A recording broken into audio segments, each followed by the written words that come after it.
Nessa última palestra, eu queria agradecer, aproveitar a oportunidade para agradecer à Unimed, o espaço que tem nos cedido sempre, durante todo esse ano, principalmente, a disponibilidade do pessoal e todo esse conforto e todo o material necessário à realização de nossas palestras.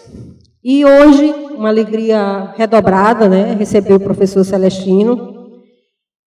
Apresentar o professor Celestino acho que é desnecessário, mas como praxe, nós vamos lá. Severino Celestino da Silva, possui doutorado em odontologia pela Faculdade de Odontologia de Pernambuco, pós-doutorado em Ciência das Religiões pela Metodista de São Paulo, continua como professor da Universidade Federal da Paraíba na área de odontologia, professor também do curso de graduação, bacharelado de Ciência das Religiões, e falar um pouquinho dos livros dele, para quem não conhece, é a oportunidade também de estar aqui.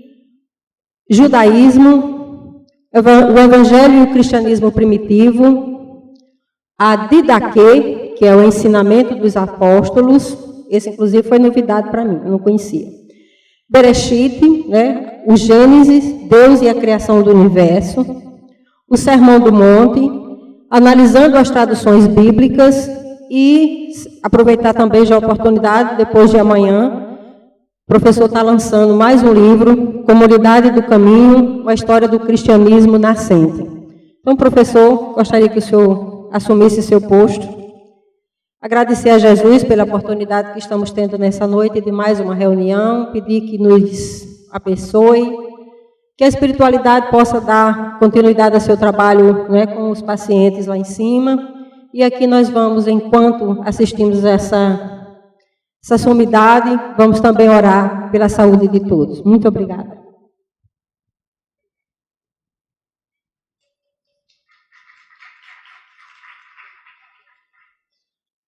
Boa noite a todos. Queria agradecer o convite honroso da AME, minha casa também, e dizer da felicidade de estar aqui, para conversar um pouco com vocês, trocar algumas ideias, porque a minha área de pesquisa, além da odontologia, que graças a Deus, semana passada eu concluí a minha carreira, vamos dizer assim, não me aposentei, mas consegui, fiz concurso e agora encerrei com a minha carreira de professor titular. Então, cheguei ao final na área odontológica. E na área religiosa, de Ciência das Religiões, eu trabalho há 10 anos, sou fundador do curso de mestrado, especialização, bacharelado e licenciatura em Ciência das Religiões. E é esse campo que eu tenho trabalhado muito ultimamente, porque eu vejo que a medicina, a espiritualidade e a saúde, elas têm que caminhar lado a lado. Coincidência não existe. A minha disciplina hoje, em Ciência das Religiões, é Judaísmo e Cristianismo Primitivo. Exatamente o livro que eu vou lançar depois de amanhã é sobre Cristianismo Primitivo, que é mais uma continuação de um livro que eu já lancei, o Evangelho e o Cristianismo Primitivo. Então, esse livro refere-se aos sucessores de Jesus diretos, os discípulos que depois se transformaram em apóstolos e fundaram, na sua história pela Turquia e a Grécia, toda a implantação do cristianismo primitivo do século I, II e III. Então, nós temos feito viagens, eu já fiz 4 viagens à Turquia, pelos caminhos de Paulo, de João, de Maria, de Filipe, de Barnabé, de todos aqueles vultos, vamos dizer assim, inesquecíveis testemunhos do amor de Jesus. E eu conheci, nessas minhas pesquisas, que a cura que nós recebemos através da medicina espiritual representada pela pessoa inigualável que é Jesus, que na verdade o título Medicina antes de Jesus é como se fosse apenas uma divisão didática, porque tudo provém dele. Nós vamos fechar tirando essa dúvida. Antes que o mundo existisse, Jesus já era. Ele fala isso, Emmanuel fala isso em A Caminho da Luz, e outros vultos da espiritualidade. Então, o que a gente conhece com a preocupação de Jesus de devolver a vida e a saúde, nas minhas pesquisas pela Turquia, eu encontrei uma coisa curiosa, que é exatamente o que eu quero apresentar hoje a vocês, porque quando nós chegamos nas nossas buscas pela Capadócia, pela Antioquia, todas aquelas áreas, Icônio, onde está hoje o túmulo do fundador do sufismo islâmico, que foi Mevlana, que é a parte espiritual, vamos dizer assim, mística do Islã, nós, estudando as comunidades fundadas especialmente por João, não por Paulo, mas especificamente por João, o discípulo bem amado, nós chegamos a essa região da Turquia, que hoje chama Bérgama. Bérgama, vocês vão encontrar como se fosse uma igreja apocalíptica chamada de Pérgamo. Na verdade, eu discordo do termo igreja, não existia igreja naquela época, eram comunidades. E os discípulos, os apóstolos, eles pregavam nas praças, sobretudo nas ágoras da Turquia e da Grécia, que a ágora era o local ideal para se levar a mensagem. Porque a ágora era um quadrado, que muitos traduzem do grego como praça, mas era um quadrado formado nas suas extremidades por lojas para aqueles que tinham dinheiro. Mas o centro da ágora ficava a turma da geral. A turma que vendia, comprava, a feira da bicicleta, a feira de todas aquelas feiras, vamos dizer assim, comuns. Então ali tinha pessoas de todas as classes sociais e de todas as religiões. Então era o ponto ideal para aqueles que sucederam Jesus levar a sua mensagem, que ali estavam todos os representantes da cidade. Então Paulo, por exemplo, Paulo esteve na Ágora de Atenas, Corintos, Éfeso, que são as mais famosas, e João também. Então quando João funda essa comunidade, eu fui a hoje a cidade de Pérgamo, na nossa tradução, que ainda é conhecida como Bérgamo, na Turquia, e lá eu me deparei com algo que eu fiquei surpreso, que é exatamente um local que fala de Asclépio ou Esculápio, que tanto faz, em grego Asclépio, em latim Esculápio, que são representantes chamados de Deus da medicina e da cura na mitologia greco-romana. Então eu fiquei encantado porque eu conheci as ruínas de um hospital, um dos hospitais gregos que funcionava 300 anos antes de Cristo. Então eu fiquei encantado e comecei a me aprofundar. Então eu estive já nesse local 4 vezes, fiz esse levantamento que a gente resumidamente vai mostrar hoje a vocês. Então, um pouquinho só de história da medicina. Esculápio, o Asclépio, é representado como esse homem com um bastão e uma serpente enrolada nele, que é considerado hoje o símbolo da medicina. Não é isso? E a lenda nos conta que Asclépio é filho do deus Apolo, que é o deus do sol, com uma jovem terrestre chamada Coronis, um deus com uma pessoa comum. Só que durante a gravidez, Coronis trai Apolo com um homem e é morta pelo deus. No entanto, ele salva o filho, tirando do seu ventre. Logo depois de ser tirado de sua mãe, Asclépio é levado por Apolo até Magnésia e confiado ao centauro Quiron, para que fosse tutor e professor na arte de curar. Quiron era o mais sábio dos centauros e um excelente cirurgião. Daí o termo quirúrgico ou cirúrgico, dedicado a Quiron, esse centauro famoso e professor naquela época.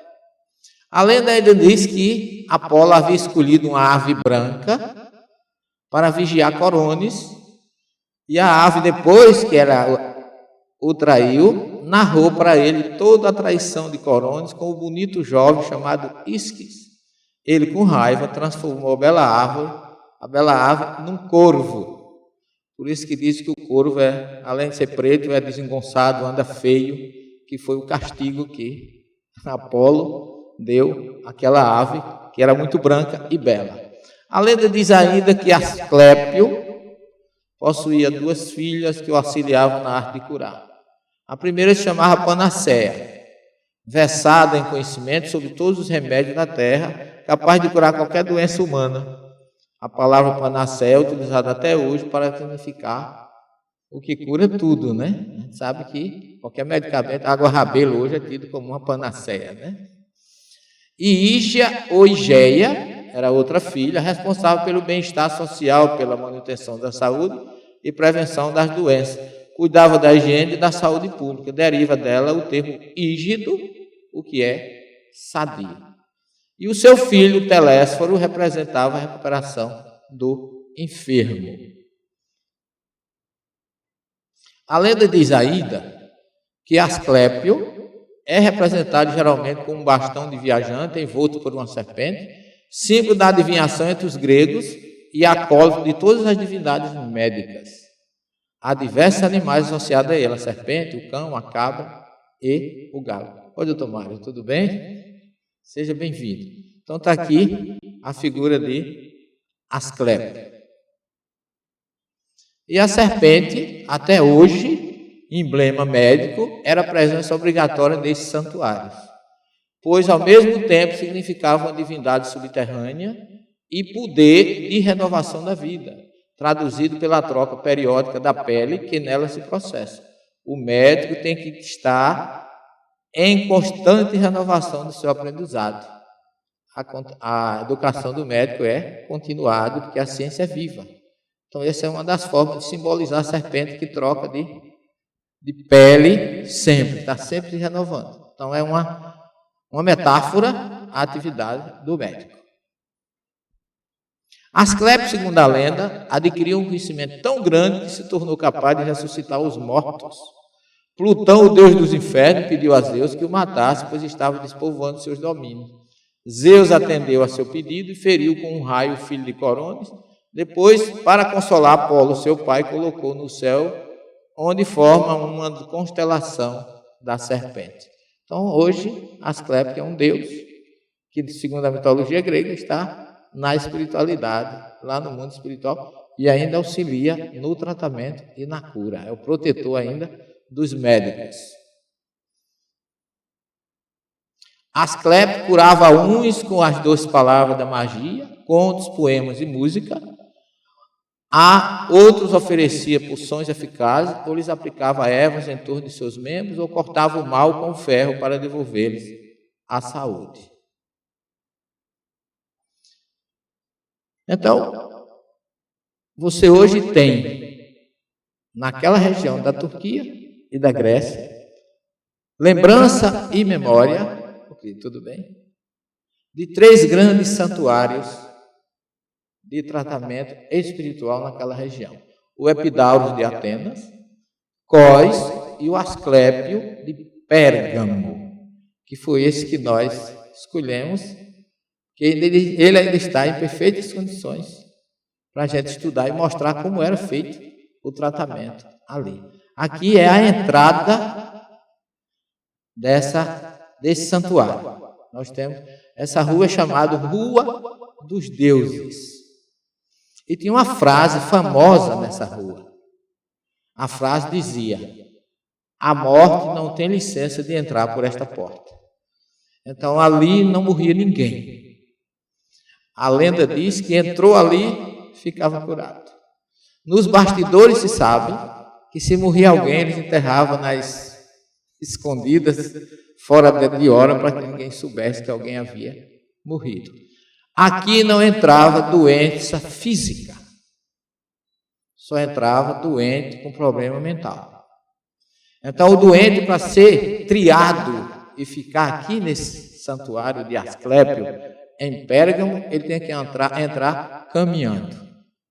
Ele tinha que vencer esses 800 metros a pé, para poder mostrar que tinha saúde física. Nenhum doente podia entrar. Aqui é a rua mais próxima. Chegando exatamente no final, estava o centro da triagem dos doentes que ali entravam. Aqui é o local da triagem. Isso aqui tudo representa uma parte, anfiteatro, porque tudo isso era utilizado para devolver a saúde do doente, saúde mental. Conta ainda a lenda que antes de chegar nessa triagem, se alguém tivesse doente, tinha que voltar. Não ficava. Porque aquele que ele era triado e ingressava nessa região. Que vocês estão vendo toda essa área com anfiteatro e tudo, era utilizado.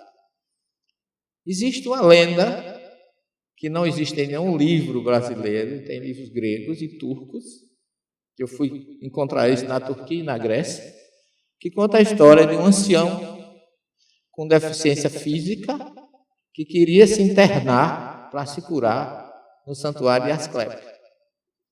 Mas não era permitido, então ele veio. Quando ele chegou na metade do caminho, ele trazia uma jarra com leite. Era o alimento dele, era o leite. Então ele, antes de percorrer esse período dos 800 metros para chegar e ser triado, ele chegou debaixo de uma árvore, colocou a sua jarra de leite e adormeceu. Durante o seu sono, 2 serpentes vieram tomar o leite que estava na jarra. E as serpentes começaram a competir dentro da jarra e brigar.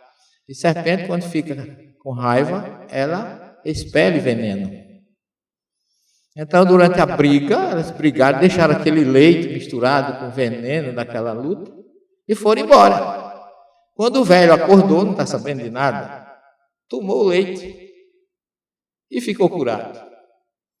Daí se descobriu que a serpente tinha propriedades medicinais. Segundo os livros que nós podemos ver lá na Grécia e na Turquia, daí é que está a maior força da serpente, seu símbolo da medicina e da cura, por conta dessa lenda que é muito aceita lá na região da Turquia e Grécia. Aqui na triagem, no local da triagem, tinha esse suporte mostrando a jarra e as serpentes da lenda grega, da história do ancião que chegou no ambiente. Aqui você tem uma maquete, uma fotografia de como era o santuário de Asclepio, o hospital, vamos dizer assim, e onde era aplicado métodos de tratamento. Você pode observar aqui, tem um anfiteatro onde se usava música, peças que eram encenadas para os doentes, para que eles fossem distraíssem as suas mentes. Os métodos eram todos para curar a deficiência mental. Só que eles achavam que a doença mental poderia ter uma influência grande da cura pelos deuses, sobretudo por Asclepio, que agora estava lá em cima. E aqui você tem a entrada, a Rua dos Deuses. Aqui era uma espécie de um santuário onde eles primeiro dedicavam a Zeus, e aí o doente era interno. E ele agora ia passar por todas as etapas de tratamento. Aqui tinha a cama circular, tinha um túnel, e que nós vamos mostrar a vocês os métodos de tratamento utilizados aí. Eram 3. O doente ia para a sala circular, depois passava pelo criptopórtico, e depois o último era a sala de sono. Veja que coisa interessante. Na sala circular, eles faziam o tratamento através da água, porque Tales de Amileto falava que a água era o princípio da cura da vida em todos os sentidos.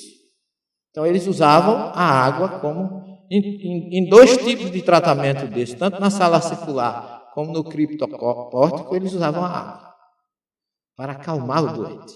Então, a sala circular, os pacientes ficavam sentados, seus pés eram introduzidos em pequenos reservatórios de água da fonte sagrada que chegava ao local. Tinha uma fonte, lá tem, ainda hoje tem a fonte. E a água era canalizada, e o doente colocava os pés ali e ficava com aquela água viva, vamos dizer assim, aquela água circulante, como se fosse um mikvê judaico, e ali aquela água ia acalmando, e a sensação que eles têm é que tirando as impurezas corporais e aliviando a mente do doente. O teatro era utilizado, o anfiteatro, como para música, para peças, para acalmar o doente.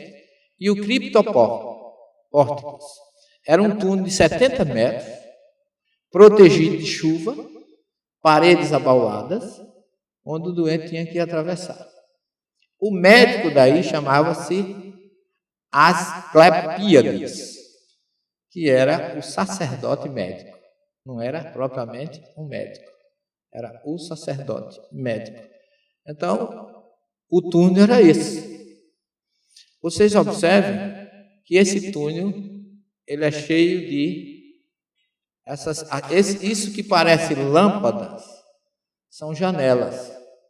Porque enquanto eles entravam aqui, passavam nesses 70 metros, por esses orifícios, o Asclepíades ficava conversando com eles. Era uma espécie de doutrinação. Agora veja que coisa interessante, eles, por baixo era o túnel, e por cima tem as janelas, estão vendo aqui? Ó.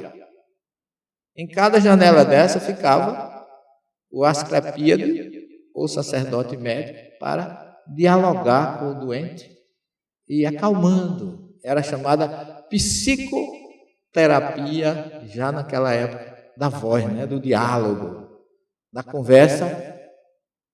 Aqui você vê mais especificamente os orifícios.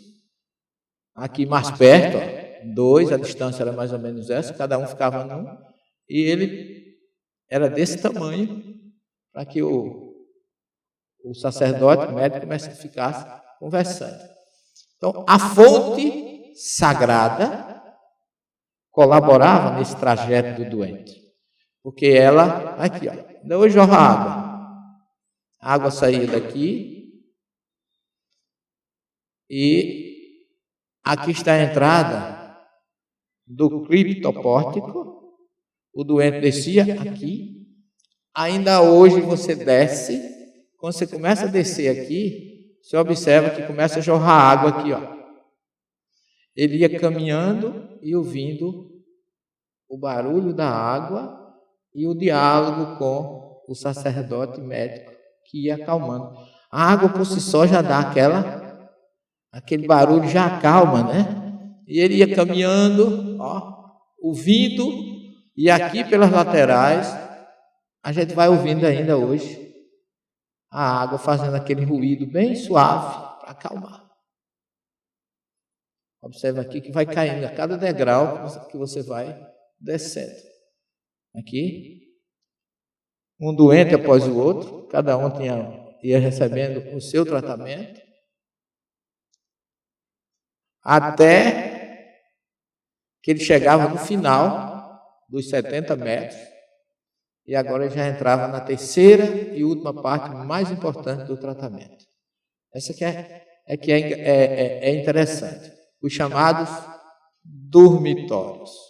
É uma sala, era acompanhado para dormir em salas especiais chamadas de abaton em grego, que significa local inacessível. Por que local inacessível? Porque só o doente poderia entrar lá. Ele entrava sozinho naquele ambiente para dormir. Por que dormir? Com a assistência divina, durante o sono, seus sonhos eram interpretados pelos Asclepíades, sacerdote e doutor, e as interpretações poderiam determinar o tratamento do paciente. Então, olha que coisa interessante, gente. 300 anos antes de Cristo, já tinha o tratamento através de uma mediunidade, chamada mediunidade onírica, ou sonambulismo, que você chegar no Livro dos Espíritos, na questão 400 a 450, Kardec fala disso, da chamada emancipação da alma. Então, aquela crença deles, que Asclepio estava lá no mundo espiritual, e ele enviava ao doente por sonho qual era a terapia que ele ia receber. E quando ele despertava, ele ia contar para o Asclepíade o que é que ele sonhou. E aí ele recebia o seu próprio tratamento. Eu fiquei, de uma certa forma, encantado com isso, porque as coisas não mudaram, aperfeiçoaram-se, mas as bases, as raízes da chamada psicoterapia, a terapia mediúnica, ou essa sintonia que existe, que tem que existir entre o mundo espiritual e material, não é nada novo. Isso é 300 anos antes de Cristo chegar ao planeta Terra. E as curas, eles utilizavam exatamente Asclépio, que era o chamado Deus, que está lá em cima, segundo a lenda. As intervenções de Asclépio em sonho eram dramáticas e narradas por muitas pessoas, curadas por ele. Uma mulher relatou que o Deus lhe apareceu em sonho e cortou fora seu olho doente, imergiu em uma porção e colocou de volta na órbita, e ao acordar estava curada. Então eles tinham motivo para levar o doente, para sonhar com Asclépio e trazer a cura para o sacerdote. Como eles não tinham defeitos físicos, não havia doença física, então o tratamento espiritual era empregado exatamente a água, a música, a sonoterapia. Tudo isso era um tratamento utilizado naquela época já para curar os distúrbios psíquicos, psicológicos das pessoas. E hoje nós sabemos, através de estudos mais modernos, que as doenças psíquicas têm quase 80% ou até mais origem espiritual. Não é porque Asclépio era considerado, esse instrumento, esse considerado Deus, na verdade, foi um instrumento criado pelo próprio Jesus, e nós vamos ver isso, que não é por acaso. Outro paciente disse que foi buscar cura para um abscesso no abdômen. Sonhou que o Deus o amarrou sobre uma prancha e cortou a área, removendo o abscesso, costurando a pele em seguida. Acordando, estava curado, mas o chão em seu redor estava banhado de sangue. Então é outra cura, narrada por outra pessoa, outro doente. Outra pessoa chegou ao templo com a ponta de uma lança cravada dentro da mandíbula, onde estava há 6 anos. Dormiu e sonhou que Esculápio, que é o nome grego, latino de Asclépio, que é o mesmo, a removia e acordou com o ferro entre as mãos e curada. Então, havia já vamos dizer assim, um princípio de cura física realizado por Asclépio, que agora esse hospital cuidava só de curas espirituais ou psíquicas. Quando o doente chegava a essa parte terminava o túnel, aí ele entrava nessa parte circular.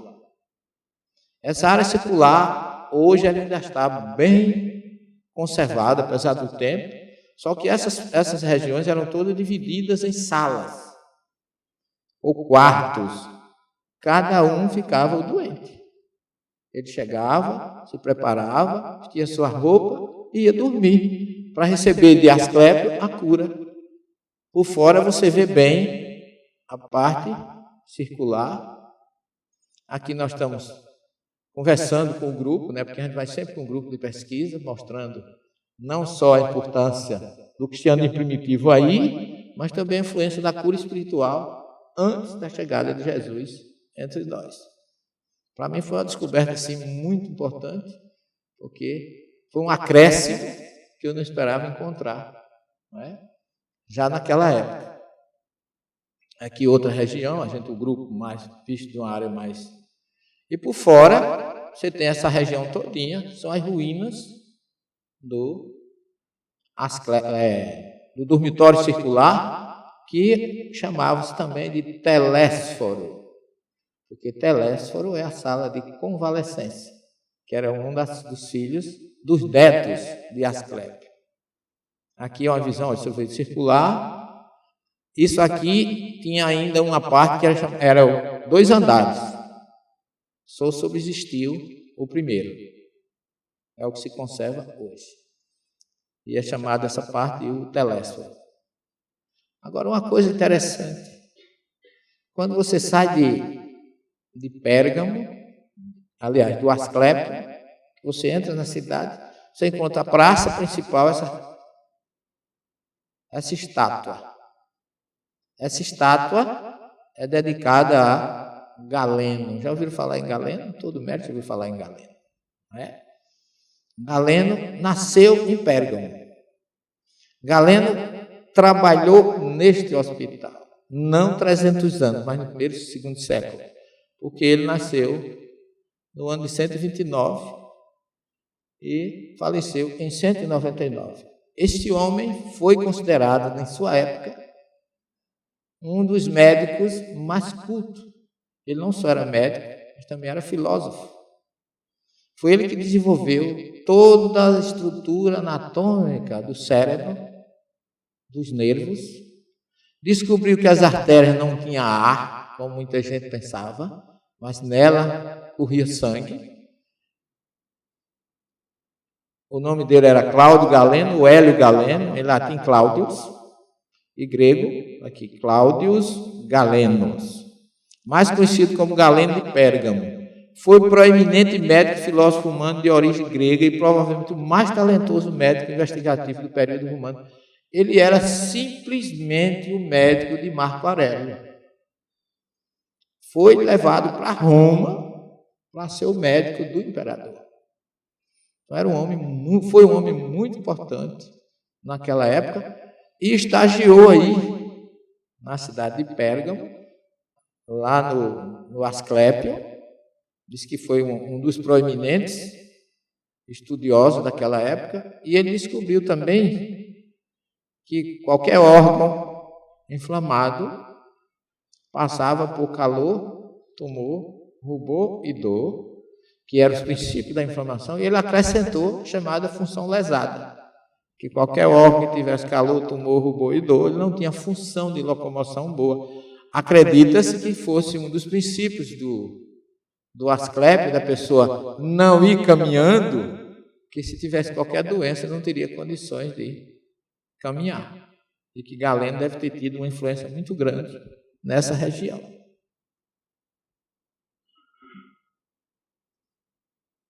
Por volta de 170, Galeno realizou uma experiência que iria mudar o curso da medicina. Demonstrou pela primeira vez que as artérias conduzem sangue e não ar, como até então se acreditava. No campo da anatomia, distinguiu ainda os ossos com e sem cavidade medular, descreveu a caixa craniana e o sistema muscular, pesquisou os nervos do crânio, reconheceu os raquidianos, cervicais, recorrentes e uma parte do sistema simpático. Galeno também foi o primeiro a demonstrar, baseado em experiência, que o rim é um órgão excretor da urina. Também se interessava por farmacologia. Foi um homem realmente completo e que eu também não sabia que ele era daí. Eu estudei Galeno na minha época que eu fiz o básico aqui, na parte dos sistemas, quando a gente estudava fisiologia.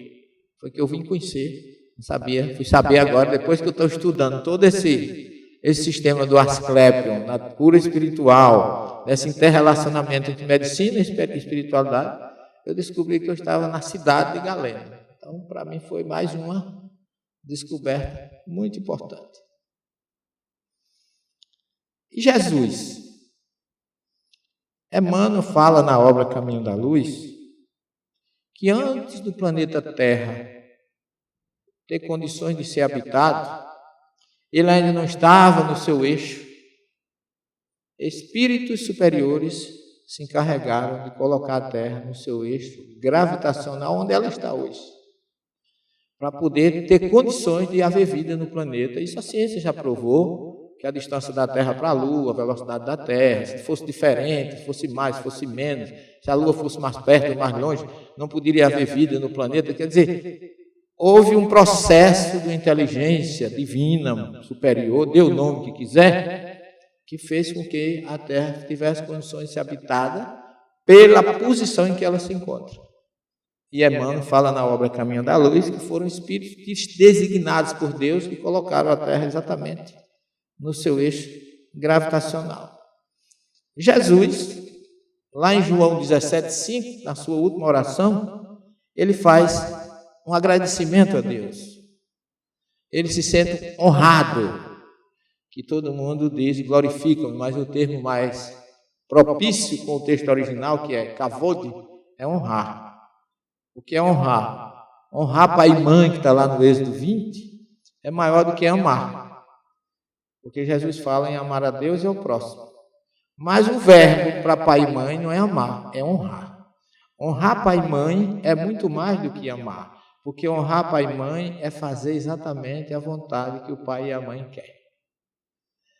Isso é um princípio que está no Êxodo 20, lá atrás, no Velho Testamento, no Antigo Testamento, que muita gente acha que já está ultrapassado.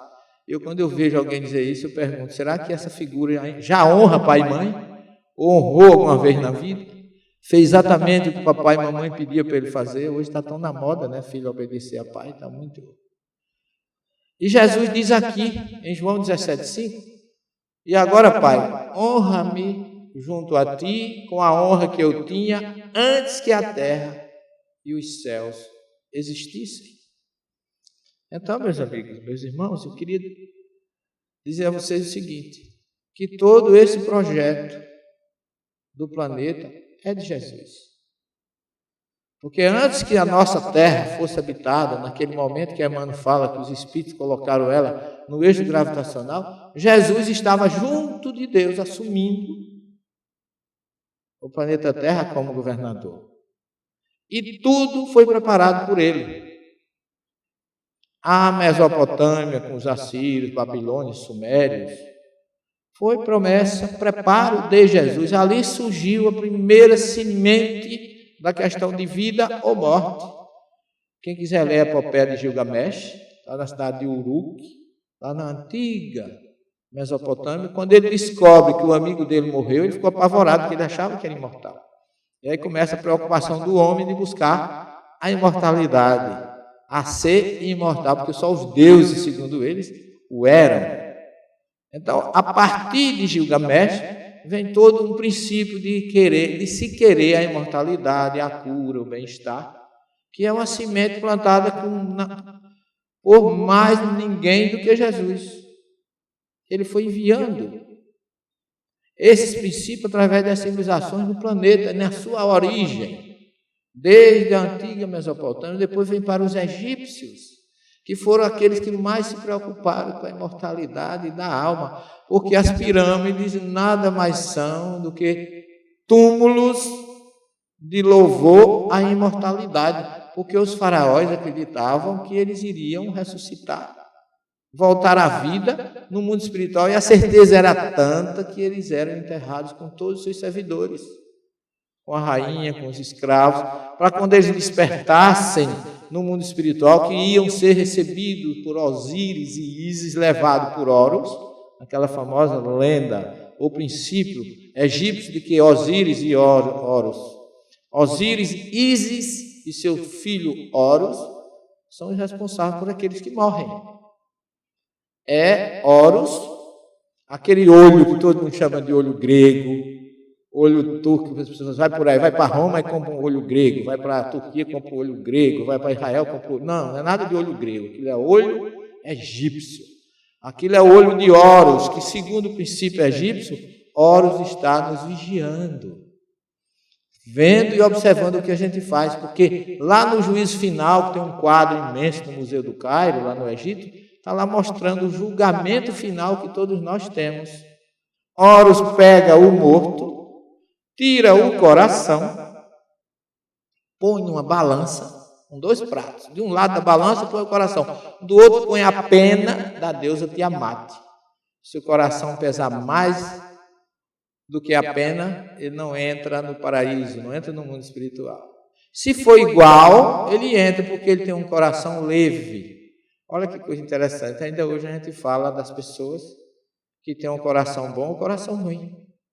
Ele tem um bom coração, isso é um princípio egípcio, e já está, tem uma obra americana, eu esqueço agora o nome do autor, mas chama Memória da Célula, que esse estudioso americano provou cientificamente que o coração tem células neurais, e semelhante aos neurônios do cérebro, só que as células neurais promovem o sentimento, as células neurais a razão. Então, isso é um princípio tão antigo dos egípcios e tão atual na ciência, e que passou por Jesus, que diz que os puros ou limpos de coração verão a Deus. Esse sentimento do coração não é uma criação do homem, é o próprio Jesus que veio através das civilizações trazendo para nós.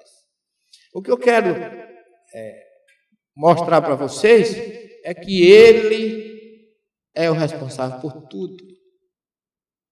Ele é o governador do planeta e foi Ele que mandou a primeira noção de imortalidade, de amor, de proteção, de redentor, porque a expressão redentor ou Messias é aquele que defende. Então as civilizações antigas achavam que o Messias era um redentor, era alguém que vinha salvar. E o judeu ainda hoje acredita tanto nisso que não aceitou Jesus como Messias.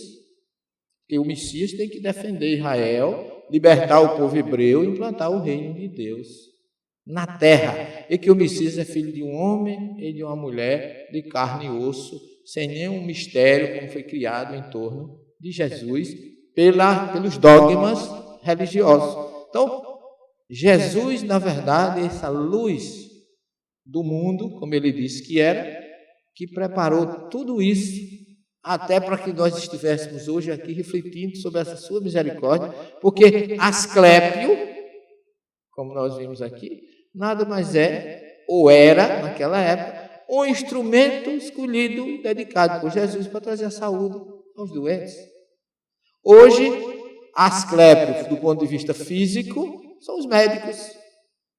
Do ponto de vista espiritual, são os médiums, que estão em todas as religiões. Os sacerdotes, os médios. Eu passei agora em Konya, na cidade de Konya, na Turquia. Lá tem uma figura chamada Mevlana, que é o fundador do sufismo do Islã. O que é o sufismo? É o princípio do que nós chamamos de conceito espiritual do Islã, que aceita a reencarnação, que tem médios.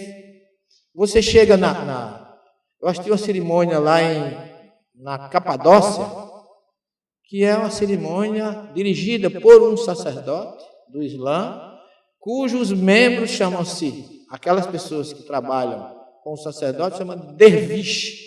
O derviche nada mais é do que um ser vestido de branco, todo de branco, tem um chapéu específico na cabeça, e eles têm uma posição curiosa de realizar a sintonia espiritual deles. Eles colocam a mão direita para cima, palma da mão para cima, como se estivesse recebendo as energias espirituais que vêm do alto, e a inferior esquerda para baixo. E ele gira, mas gira sem parar, meia hora, 40 minutos. Só de você ver o cabo girando, você fica tonto. Eu fiquei pensando, se fosse no Brasil, todo mundo dizia que era pomba gira.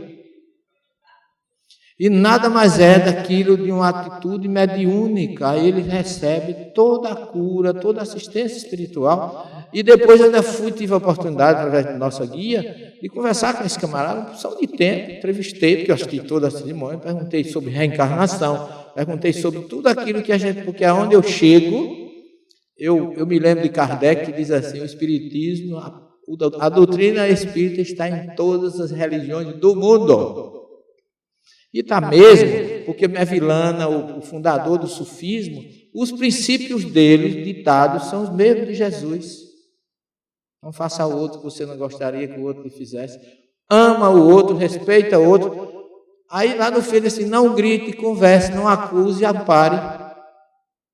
André Luiz. Então eu fiquei observando a semelhança que há em todas as crenças religiosas de um canal para Deus, e daí a importância da gente esquecer a questão religiosa e buscar a sintonia da fraternidade, do amor e da paz com as pessoas. E como nós estamos vivendo num período natalino, eu queria chamar a atenção que se a gente pegar qualquer criança hoje e perguntar a ele o que é Natal, ele vai dizer que Natal é Papai Noel.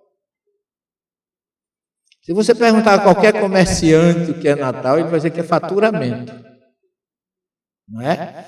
E a gente chega as propagandas de televisão ficam tão fortes nesse sentido, que chega ao ponto de dizer assim, sem tal produto, eu não vou dizer o nome aqui para não fazer propaganda, mas assim, sem tal produto não tem Natal.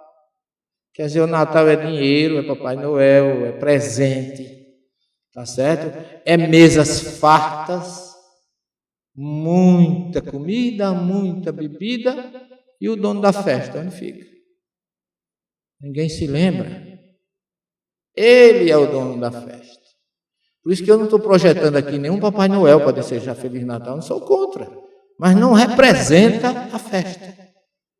O dono da festa é Jesus. E ele sim é que tem que ser lembrado. E o que ele queria que nós fizéssemos era exatamente que amássemos uns aos outros. Que nós tivéssemos a preocupação de ser útil ao outro. Quando Jesus curou um paralítico lá na piscina de Probática, que é na Porta da Ovelha, lá em Jerusalém, a piscina, aquela famosa piscina que se dizia que as águas se movimentavam uma vez por ano, o anjo mexia, quem chegasse primeiro era curado. Ele chega ali, tem um homem, faz 38 anos, coitado, está em cima de uma cama, paralítico. Aí Jesus disse, que fazes aqui? Disse, Senhor, eu estou aqui há 38 anos, mas quando a água mexe, ninguém me leva para... Eu não tenho condições, sou paralítico. Isso era um dia de sábado. Aí Jesus, então, levanta, pega a tua cama e vai embora. Ora, como Jesus foi psicológico. Era proibido, ainda hoje é, fazer qualquer coisa no dia de sábado no judaísmo. Em Jerusalém, eu já passei uma Páscoa em Jerusalém. Você não acha nada. O pão é aquele pão que, com todo respeito ao judeu, é um azulejo assado. É o gosto que ele tem, mais nada. Elevador, você não aperta o botão. Café, você só toma se for um café que não precisa apertar o dedo da cafeteira, nada. Eu fiquei olhando, o rapaz disse, um cafezinho, hoje não tem, porque é Shabat. Eu digo, por quê? Porque a cafeteira hoje não pode ser ligada. Eu digo, mas tu pode trabalhar, não é bem Jesus, né? Cafeteira não, mas você pode estar trabalhando aqui. Então, o que é mais importante, o homem ou a cafeteira? Não é? Então, é a questão que Jesus quis dizer. Então, Jesus, num sábado, diz aquele paralítico, toma o teu leito e caminha. Agora, imagine um cara, no dia de sábado, com a cama nas costas, entrando no templo de Jerusalém. Chamou a atenção de gregos e troianos.